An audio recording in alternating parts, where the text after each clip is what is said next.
Hidup begitu indah dan hanya itu yang kita punya. Oleh Dea Anugrah. Seorang kawan pernah coba-coba meyakinkan saya yang saat itu sedang plesir di kampung halaman bahwa satu-satunya cara membereskan masalah-masalah Indonesia adalah dengan mempermaknya jadi negara Islam. Dan kita, katanya sambil mengepalkan tangan, generasi muda harus turut serta. Dia mengangankan sebuah dunia ideal dan menyampaikannya kepada saya seperti membacakan hafalan panjang. Saya membantahnya dengan hafalan lain, dan kami jadi seperti dua tukang es yang saling memaksakan dagangan. Agak jengkel, saya bilang, mendirikan negara Islam segampang melepas kolor jika kaum muslim telah membuktikan, bukan sekedar meyakini, bahwa Islam benar-benar rahmat bagi semua orang, tapi toh itu tak pernah dan tak bakal terjadi. Dia langsung memutuskan berhenti bicara dengan saya, orang yang menurutnya telah jadi kafir, vulgar, liberal, dan berlalu. Saya sedih karena merasa dia terlampau mudah membuang apa-apa yang berharga di antara kami. Saya menyesal karena sayalah yang mendorong buat melakukan itu. Kami sekelas pada tahun pertama di SMA. Saya termasuk dalam rombongan yang bergantung pada uluran tangannya dalam pelajaran-pelajaran ilmu alam. Dia juara Olimpiade Biologi Nasional tingkat pelajar SMP. Kami memilih jurusan berbeda, tapi saya tahu dia meneruskan peran itu dengan kemurahan yang sama. Di kelasnya yang baru, tamat sekolah, saya pergi ke Yogyakarta dan dia tetap di kampung. Saya mendengar kabar dia mengikuti pengajian-pengajian Hizbut Tahrir di kampusnya. Kadang setelah perpecahan itu saya teringat pagi ketika kami menengok kebun sayur kecil milik orang tuanya. Duduk di atas gundukan tanah lembab, berbual-bual sambil memandangi daun-daun sawi. Kami kira akal kami merupakan jari-jari terampil yang siap mengurai soal-soal gawat dunia kapan saja. Saya tak tahu apakah kawan saya itu masih merawat gagasan yang sama. Mungkin tidak, sebagaimana pikiran dan sistem nilai yang saya yakini telah berkali-kali dibongkar dan disusun kembali. Dunia ideal bagi saya kini cuma selaput tipis di kaki langit yang terus menjauh saban kita mendekatinya. Yang ada hanyalah dunia ini beserta hidup yang bergulir terus di dalamnya. Namun, seandainya obrolan kami terulang, saya takkan berbantah-bantahan lagi dengannya. Ia boleh coba-coba menjejalkan kegawatan jenis apapun, dan saya bakal mengingatkannya kepada kegembiraan-kegembiraan kecil yang kami miliki bersama.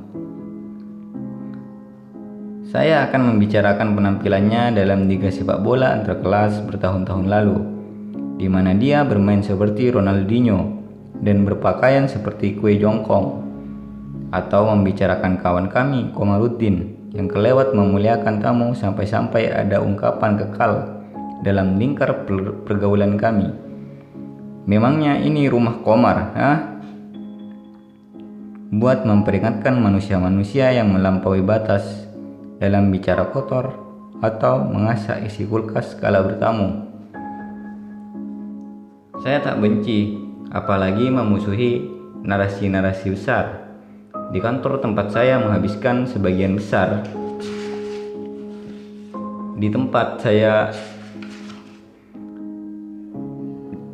di kantor tempat saya menghabiskan sebagian besar waktu, ada banyak tukang capruk. Kelas pagi ketemu pagi dan kami membahas urutan-urutan itu hampir setiap hari.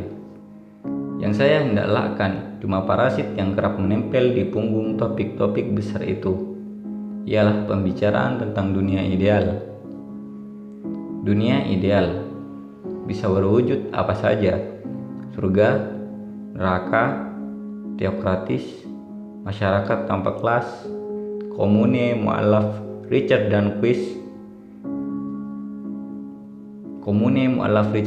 sedunia, alam raya yang terbuat dari kue apem, apa saja, selama ia menjanjikan hidup yang lebih baik, bukan dunia yang kita diami saat ini, dan tak bercacat bagi orang-orang yang mengidamkannya.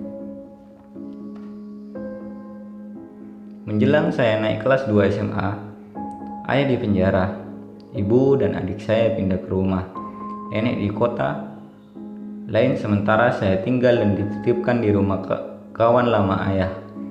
Para kerabat tak bosan-bosannya mengingatkan lewat telepon agar saya sering-sering menengok ke belakang saat berjalan. Barangkali seseorang menghunus badik atau bersiap melemparkan telur berisi air keras, kata mereka.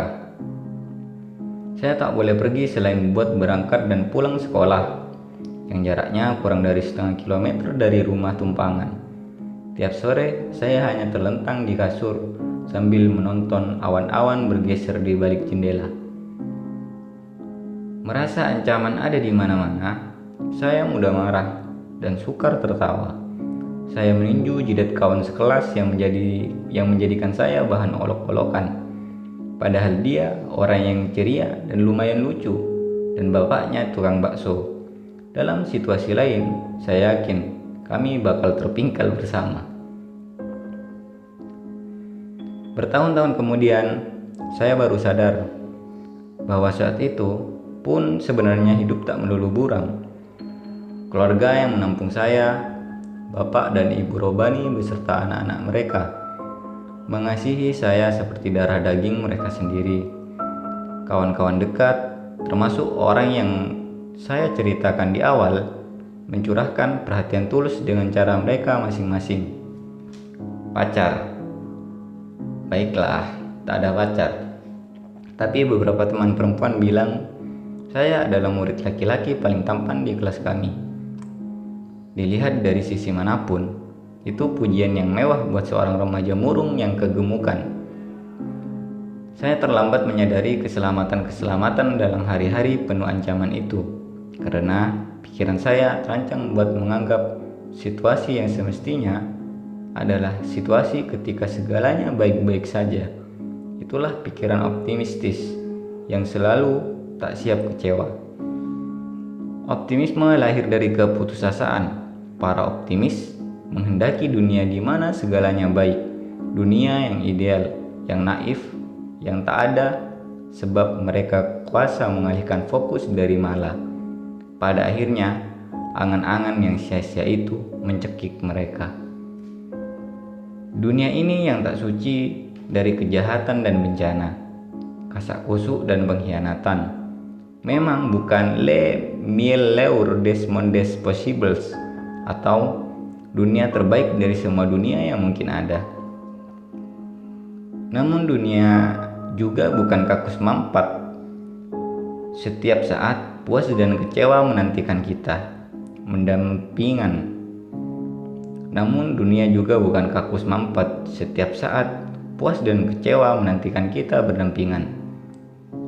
Suka dan duka cita, baik dan buruk, elok dan teruk, juga apa-apa yang berada di antara mereka, senantiasa mengisi kehidupan kita yang bakal retak dan tak perlu diabadikan ini.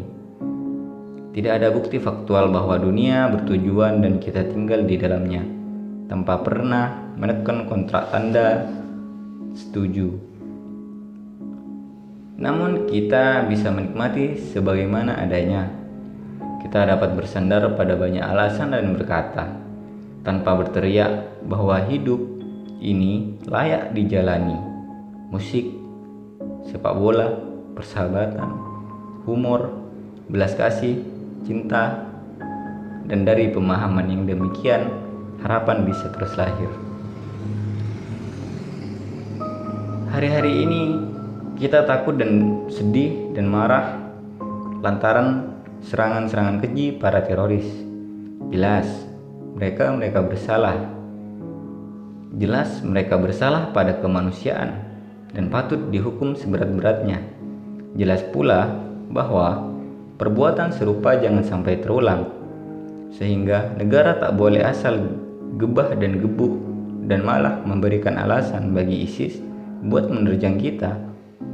Banyak hal terang berderang, atau setidaknya kita kira demikian. Tetapi kita heran dan mungkin akan selamanya heran. Pikiran macam apa dalam kepala seorang ibu yang memaksa putrinya berumur 9 tahun untuk ikut meledakkan diri dan orang-orang yang tak bersalah kepada mereka? Emil Cioran, salah seorang penulis filsafat paling menggugah di abad ke-20, pernah mengatakan, tak ada yang bunuh diri kecuali orang-orang optimis. Saya kira Puji Kuswati sama seperti kebanyakan ibu di dunia ini. Dalam satu perkara, dia menghendaki yang terbaik buat anaknya. Dia ingin si anak berada dalam situasi di mana segalanya sempurna. Dia mencari yang ideal, yang tak ada dengan cara yang dianggapnya paling jitu dan masuk akal. Yang masuk dan tak masuk bagi akal Puji boleh jadi berbeda. Sehingga apa-apa yang dia lakukan pada 13 Mei 2018 pun berbeda, andaikan dia tak putus asa terhadap dunia ini. Kalau tak putus asa, dia bisa mengingat perasaan-perasaannya ketika mendengar kata pertama yang diucapkan putrinya, ketika tahu bahwa dirinya mengandung, ketika jatuh cinta buat pertama kali, dan ketika dia dengan muka berlumuran bedak bermain lompat tali dengan kawan-kawannya di teras rumah, sementara ibunya berseru dari dalam, "Hati-hati nak, hati-hati, jangan sampai jatuh." Dan bersandar pada semua itu, menyadari bahwa hidup begitu indah dan hanya itu yang dia punya.